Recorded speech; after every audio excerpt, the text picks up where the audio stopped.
जय माता दी। नवरात्रि में अंतिम दिन कुछ लोग अष्टमी को तो कुछ लोग नवमी को और कुछ लोग दशमी तिथि को कन्या पूजन करते हैं। इस तरह से नवरात्रि व्रत संपन्न माने जाते हैं और इन पावन दिनों में घर में कन्या पूजन करने से सभी तरह के वास्तु और ग्रह दोष भी अपने आप ही समाप्त हो जाते हैं। आज के इस वीडियो में हम आपको बताएंगे कि कन्या पूजन कब और कैसे करना चाहिए, कौन कौन सी गलती आपको नहीं करनी चाहिए और इस बार चैत्र नवरात्रि में कन्या पूजन आप किस दिन कर सकते हैं। जिनके यहाँ अष्टमी के दिन कन्या पूजन होता है या नवमी के दिन होता है या दशमी के दिन होता है, उन्हें कब किस समय कन्या पूजन करना चाहिए। वीडियो अगर अच्छी लगे तो हमारे चैनल को लाइक शेयर सब्सक्राइब जरूर करिएगा।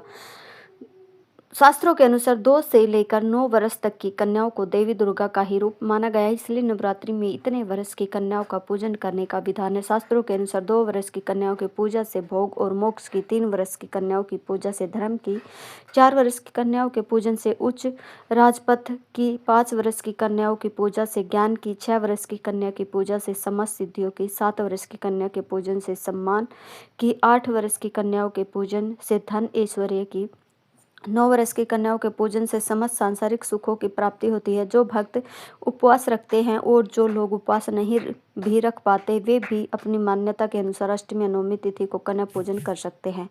कन्या पूजन के साथ एक लांगुर भी होना चाहिए, जिसे बटुक भी कहते हैं, यानी कि बिना छोटे बालक के नवरात्रि की कन्या पूजन की जो पूजा है वह पूरी नहीं मानी जाती है। तो कन्या पूजन करने से पहले सभी कन्याओं को एक एक करके घर के अंदर आमंत्रित करें, उन सभी के पैर धोए और शाप आसन पर बिठाते हुए उसके बाद उन सभी के हाथों में कलावा बांधकर उनके माथे पर रोली कुमकुम अक्षत का टीका लगाई, सभी को फूल माला पहनाई, कन्याओं के पैरों पर महावर लगाए। ध्यान रखिएगा, जो भी छोटी कन्या हो या अविवाहिता कन्या हो, उनके पैरों में महावर पूरी तरह से पूरे पैरों में नहीं लगाया जाता है, पीछे पैरों का हिस्सा छोड़कर लगाया जाता है। शादी होने के बाद में ही जो महावर है वह पूरी तरह से पैरों में चारों ओर लगाई जाती है। इस तरह से बटुक भैरव को भी तिलक लगाकर इसके बाद सभी को हलवा पूरी और खीर या नारियल का प्रसाद दे। सबसे पहले कोई मीठा वस्तु ही सभी को प्रसाद रूप में देनी चाहिए। उसके बाद आप उन्हें सात्विक भोजन प्रेम से कराएं और भोजन कराने के बाद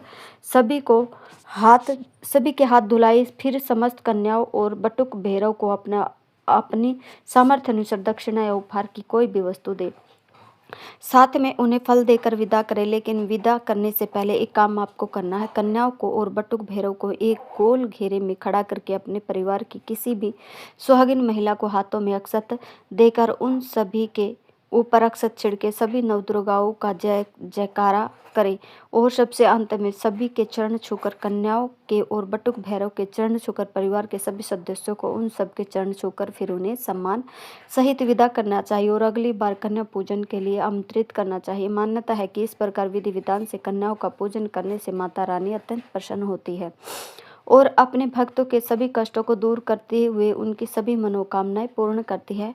एक बात का आपको ध्यान रखना है कि कन्याओं के पूजन करते समय आप राहु काल के समय या भद्रा काल के समय कभी भी पूजन शुरू ना करें।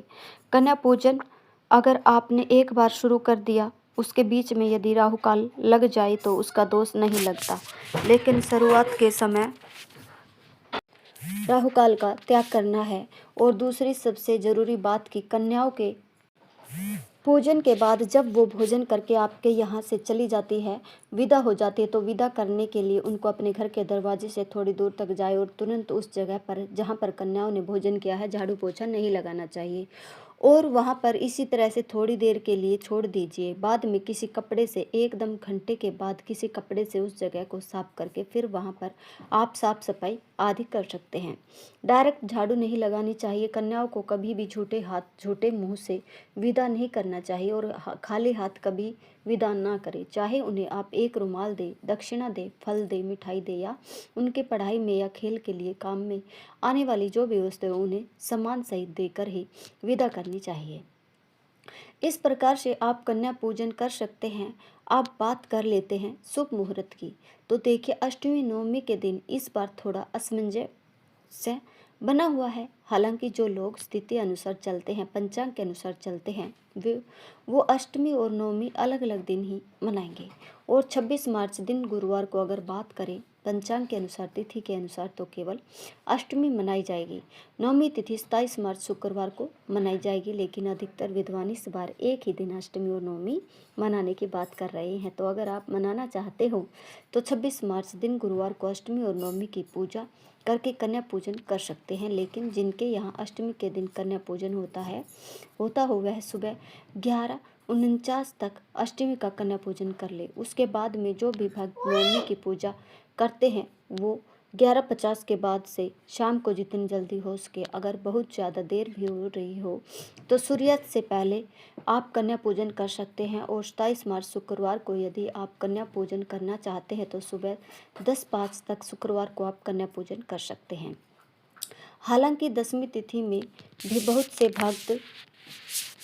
बहुत से भक्त ऐसे हैं जो कन्या पूजन करते हैं, क्योंकि नवरात्रि के पूरे 9 व्रत रखकर फिर दशमी को कन्या पूजन करके ही प्रसाद ग्रहण करके अधिकतर भक्त उपवास खोलते हैं। कन्याओं के लिए बनाया गया भोजन शुद्ध सात्विक होना चाहिए। झूठा भोजन कभी भी कन्याओं को ना दे। और कन्या पूजन करने से पहले आप अपनी अष्टमी या नवमी की पूजा जरूर संपन्न कर लें।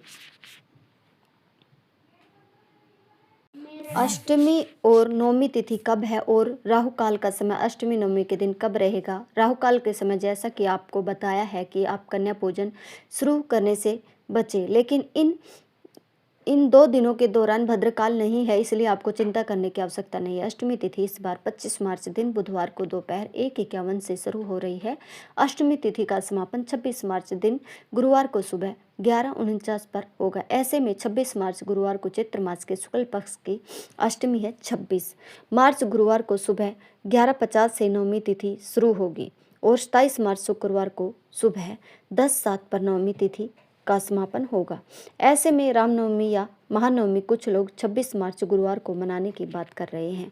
मान्यताओं के अनुसार दोपहर के समय भगवान श्री राम जी का जन्म हुआ था और जिनके यहाँ पर रामनवमी की पूजा उतने विधि विधान से नहीं होती, वे लोग 27 मार्च शुक्रवार को महानवमी मना सकते हैं। 26 मार्च गुरुवार को सुबह 6:20 के बाद से आप अष्टमी कन्या पूजन कर सकते हैं। अगर आप लोगों को हमारी यह जानकारी पसंद आई हो तो इस वीडियो को ज़्यादा से ज़्यादा शेयर करें। हमारे चैनल भक्ति भजन 123 को सब्सक्राइब कर लें। धन्यवाद।